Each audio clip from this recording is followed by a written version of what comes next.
Hello everybody, this is Luedga, and today I'm starting my very first YouTube video. I am doing it on 10 Minecraft mini farms that you can build for your own, for your very own benefit, and just for the sake of building them, because who doesn't want to build a farm? I know I love building automated farms. Let's get right into building automated farms. The first video we have here is the first one we have here is a pumpkin or melon farm. This one can go vertical, and you can put them basically right next to each other along in a big old line. And it's pretty simple. You have your pumpkins or your melons, and whenever it grows here, the observer detects it. It pushes this observer forward, firing this piston, activating it again, pulling it back. And it all happens in a matter of seconds. And the only delay is the speed that the pumpkin or melon plant can grow. The next one, number 2, is an automated sugarcane farm. This one's my favorite automated sugarcane farm, and there's one more that's slightly different, basically the same. And this one works really well. And the best thing about this is all the redstone. And the best thing about this one is it only harvests the ones that it needs to. You'll see the moment it grows up, it gets harvested and put straight into the water stream, and then all goes right here into this chest. Moving on, we have this micro wheat farm, or basically any other farm. And this is somebody else's design, and it's really efficient, but I'm showcasing it because it's really efficient. You turn it on, you hear the constant ticking, and then you hold down right click, and as you can see, I'm getting tons upon tons of wheat in my inventory really fast. This thing is extremely efficient, but really loud, and that's the problem with it. But I think it's really good, really efficient, really awesome. You need this. Next up, we have yet another pumpkin and melon farm. This one is slightly different, and this particular design is designed so the redstone pulse goes through the pumpkin or melon, into the piston, and activates the piston. So it goes here, and you get activated, and it gets harvested literally instantly. And again, the only delay is how long it takes for the pumpkin or melon to grow. And I really don't know how I can pack this any farther. This is Mumbo Jumbo's design, and it is extremely efficient. But I'm showcasing it because it is extremely efficient. You should have this in your base. Moving on, we have a way of harvesting trees. Now up here somewhere, here it is, I have a little shard of glass that stops the trees from going too humongous. You put your sapling down, flip the lever, and if you flip the lever, so it starts bone mealing. And after a moment or two, you would get a nice old tree. You can turn it off, and then you can harvest the tree like civilized people. Moving on from that beautiful tree, I love beautiful trees. We have yet another pumpkin or melon. No, not pumpkin melon. Wheat, carrot, potato, beetroot farm. So you take your crop, and this one's not as efficient, but is still worth including because it's my own design. So you put it here, and it's actually pretty simple. You just place it on the farmland. It gets the piston goes down, it harvests it, and you can literally just hold down the right click button while standing here, and it'll get you as many as you need. And you flip the lever to turn it off, and you're basically done. Moving on, we have yet another pumpkin melon farm, and this one is basically a sideways design from the original one, the very first one in the video. And again, it is extremely fast on reflex. This next one is yet another design for pumpkin melon. Pumpkin melon farms are really easy to design. And you put a daylight sensor with an observer watching the daylight sensor into a block, and then a piston. And every now and then, after your pumpkin or melon will grow, the daylight sensor will slowly cause updates as time goes on, eventually activating the piston every now and then, firing the update. If I add a little bit of time here, why is it not working? You would at one point see that the pumpkin would fire. Let me just add a little bit more time so we can see it fire. There we go. And you see it fire. And it goes right into this chest. Next, we have the other sugarcane farm. This one is better for people who want their sugarcane the moment it grows. And basically, the moment that one's activated, they all fire off, and it goes straight into the water stream and into this chest. This is all the redstone. Pretty simple. You just put the blocks, the redstone dust on top. And the final one in the video, which is my massive, not so massive wood farm. And it's actually pretty efficient, and it looks really, really ominous, but really all it is a wall of pistons, a detector for when it grows, and a golden redstone clock. So you turn it on, you again take your sapling, place the sapling, it grows, and it gets pushed along this trail. And then, once it makes it to the end, you see it grow, it grows up, and it gets pushed out there. And once you get as far as you want, however, you can just gather up as much wood as you could possibly need.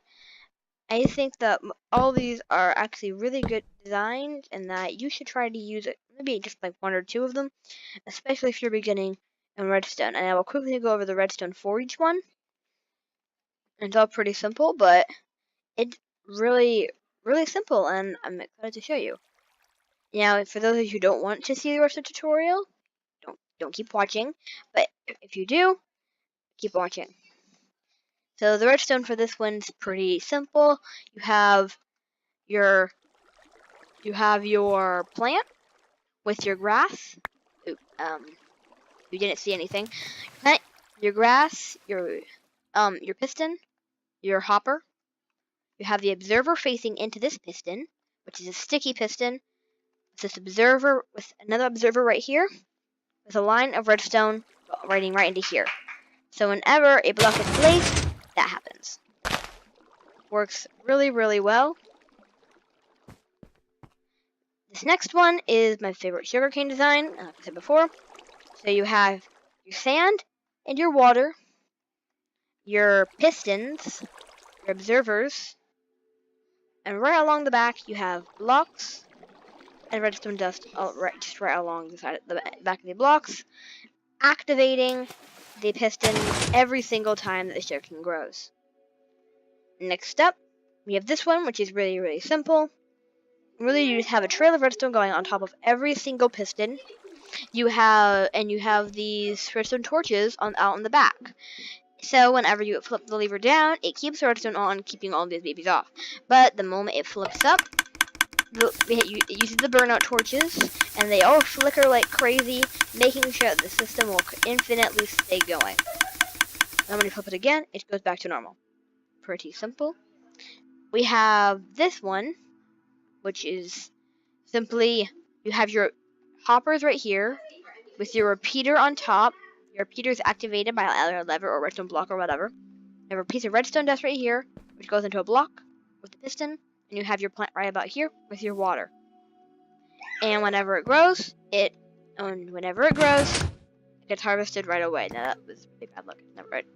Almost never ever gets lost. This one, which I still need to make the tree from, you have a dispenser full of your bone meal. You have 2 burnout torches on the back, blocks, and redstone dust on top. And it's basically the exact same thing. You got this one, which is a little more complicated, but still pretty simple. You have a line of redstone going into the piston. Right about here, you have a repeater. So let's start at the top. So you have your lever, with again your same burnout torch system. You have one dust right here, which connects into a 3-tick repeater. So you put down your repeater and flip it twice, running into a block with redstone dust. With another repeater, this block doesn't actually have to be here. Another repeater running into this block, with then 2 redstone dust running right into the piston, causing the every now and then up and down that you see here. A little more complicated. I recommend the other one. This one. Moving on, we have this one, which again, you have your plant, your piston, your grass, your hopper, observer, block, sticky piston, observer, redstone, block, repeater, and it all goes around in a big old circle, basically like that, activating the push. And this one, really simple. Daylight sensor, observer, straight into it. It does that, like you just saw. This one again, also really simple. You have blocks right along the back of your normal piston facing onto the sugar cane, with a bunch of observers watching this area along the back, with rest of notes on top. And then this one's slightly more complicated, but still pretty simple. You have look, an apple. You have an observer right here, facing in that direction. Whenever it grows, it detects it, which then goes right. Then, if I remove some of these leaves, it runs into a block, which activates the sticky piston, pushing the observer forward, activating these pistons, which then it pulls itself back. Pretty simple. And then you have a line, and then once you go out like just like that, you put your big wall of pistons with a line of blocks, and you have your up and down thing with the slabs, so the redstone poles can go upward. Let's start actually from over here. So you have your observer right here, which then goes into this piston with a sticky piston with an observer facing the redstone dust, with a repeater, which activates all of these pistons, pushing your wood you're gonna use to gather right about here.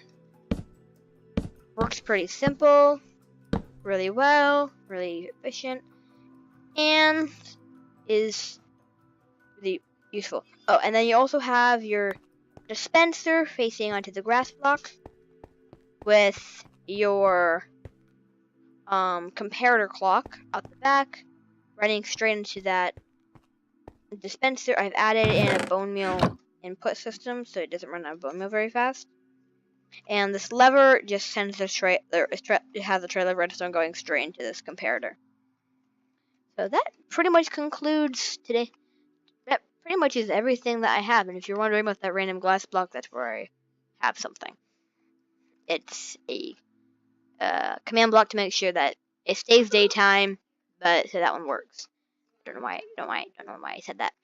So, that pretty much includes our 10 redstone farms for today. I hope you enjoyed my very first video. If you did, please hit the like button, and I'll see you later.